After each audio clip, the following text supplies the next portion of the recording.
Today we're going to assemble and check out the Nobex Champion 180 Miter Saw.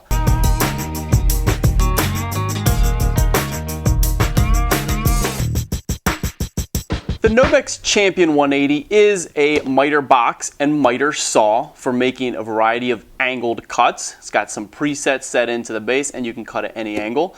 It does include a Japanese blade, very sharp, but it does actually cut on the push stroke, unlike other Japanese hand saws you might be familiar with. So let's go ahead and take everything out of the box and get it together.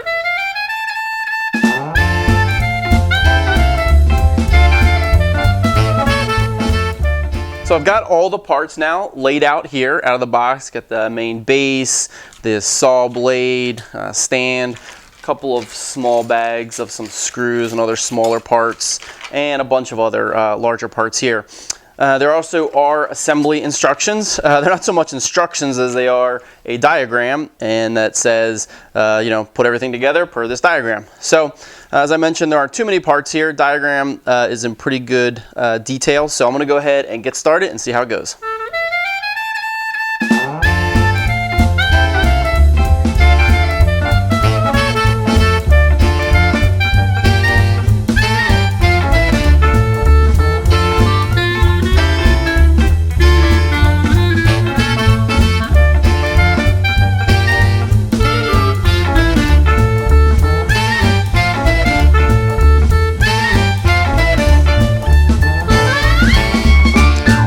Whole thing together here, and it's definitely a little bigger than I was expecting. Went together very easily. Took me 30 or 60 minutes to get the whole thing together, and only up with a couple of extra parts, just a couple of extra nuts that weren't necessary. So everything here is in good shape. These clamps are pretty cool. They're on both sides, and they can pop down from the top here to hold in wood that you want to cut, or they can pop in here from the front and cinch up wood there. So that's pretty cool. Take a look at those as we go ahead and try this thing out.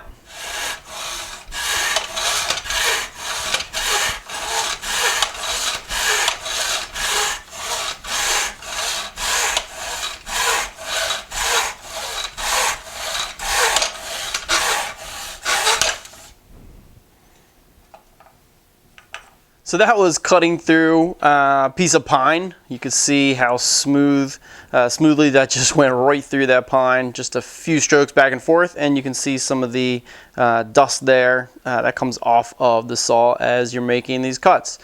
Blade moves beautifully, cuts right through there. Let's go ahead and try it on a piece of hardwood.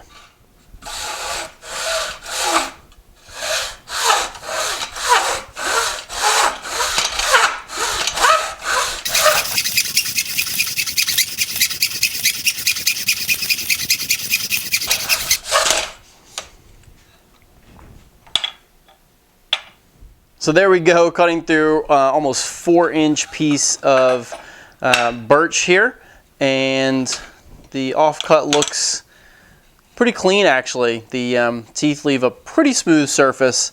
I can definitely see the teeth marks running across there, as you can, with most any saw as you're making a cut. But I would say that is some pretty smooth action, pretty easy for making that cut. You may have noticed this saw moving a little bit as I was cutting that piece of wood. It's definitely recommended to go ahead and screw the saw down to a scrap piece of wood, and then you can clamp that to your workbench, and that will immobilize the saw, making for much smoother cuts. I just grabbed a piece of 3/4 MDF, quickly screwed through the screw holes into that, and now I've got a perfect work surface for my saw. Now you can see I made that cut really quickly at the 90-degree preset, and then I went ahead and just checked it with a square to see how 90 it was, and honestly I was pretty impressed.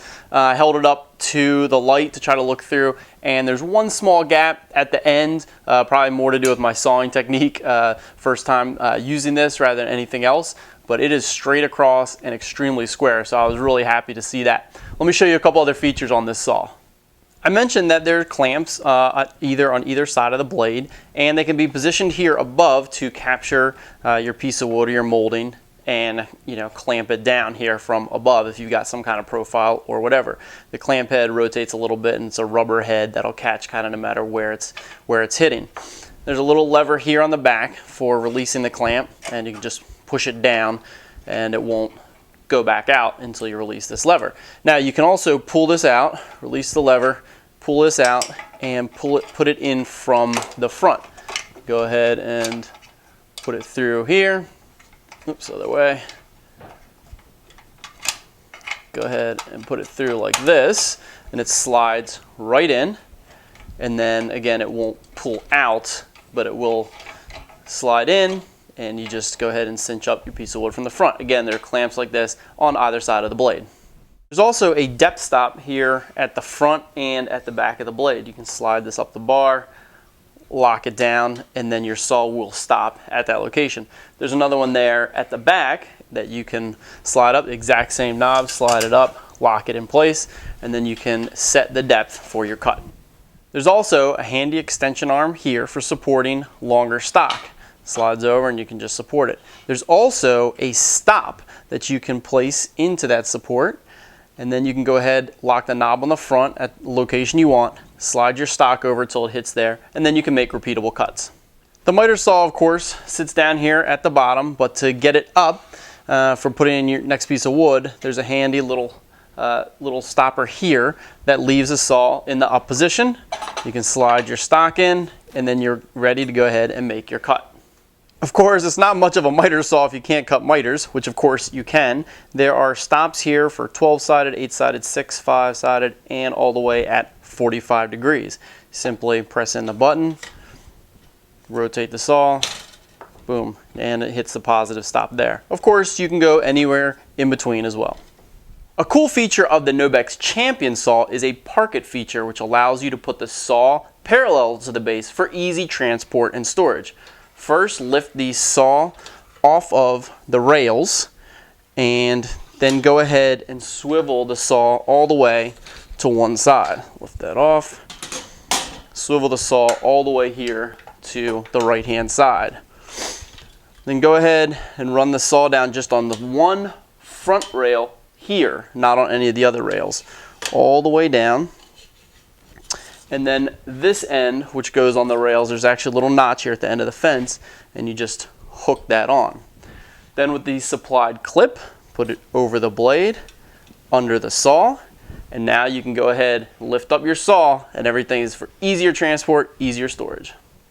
The Nobex Miter Saw runs up and down on these rails and keeps the blade perfectly 90 to the fence. So you can obviously cut miters by rotating the blade, but how do you do compound miters? Well, what's really cool is the base of the fence has notches in it at specific degrees. So when you lean your stock or your molding against this back fence, on top of the back fence, and into one of these grooves, it's going to cut it at a perfect angle. Therefore, you can do compound miters. Let me go ahead and show you an example. First, let's say I've got a baseboard I'm cutting. I just want it to go straight up and down on an inside corner, so I'm going to cut it at 45 degrees. I've rotated my saw over to the 45 degrees, and I can just put my stock straight against this back fence, cut all the way straight up and down, and I'm going to get my inside corner.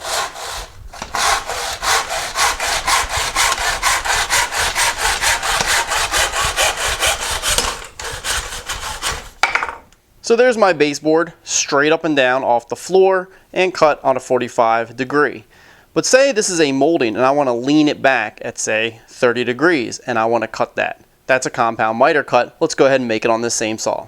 So I've still got my saw set at 45 degree miter for the inside corner, but I want to lean back my molding at 30 degrees. So I'm going to put it into the 30 degree slot that runs along the base of the fence, lean it against the top of the fence, and now I'm going to go ahead and make my cut.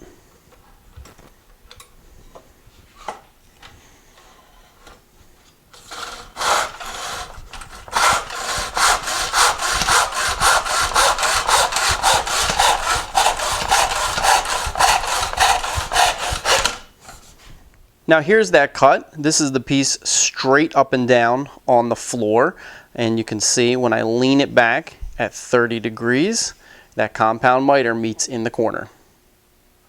You can see this unique feature on the Nobex miter saws here on the base. Here are the notches running out from the back fence, and you can see the angle measurements right next to them. You put your stock or molding in this notch, lean it on the top of the back fence, and you've got your compound miter. So is there a place in your shop for one of these saws? Well, I think the answer is pretty straightforward. If you already have a way that you're cutting your miters and your compound miters and you're happy with that, then you don't really need another saw to do that.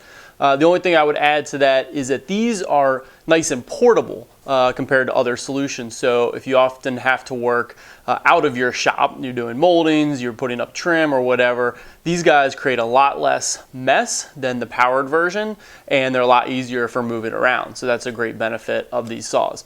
However, if you don't have a way that you're currently cutting miters and compound miters, these saws are a great thing to look at that might make sense in your shop. They're very smooth, they're very fast, efficient, accurate, and they can be cheaper than a lot of other solutions for cutting those miter joints. Also, if you're looking for a hand tool way of cutting miters and compound miters, of course, a miter box miter saw is the most accurate, efficient way of going about that. This is a new solution that you can look to bring into your shop compared to refurbing used equipment. You can take a look at these saws for doing that same task. Overall, the Nobex Miter Saw definitely performed its function. A lot of presets, really great blade that cuts smoothly, easy to use, was fast to put together, and doesn't take up too much room in my shop.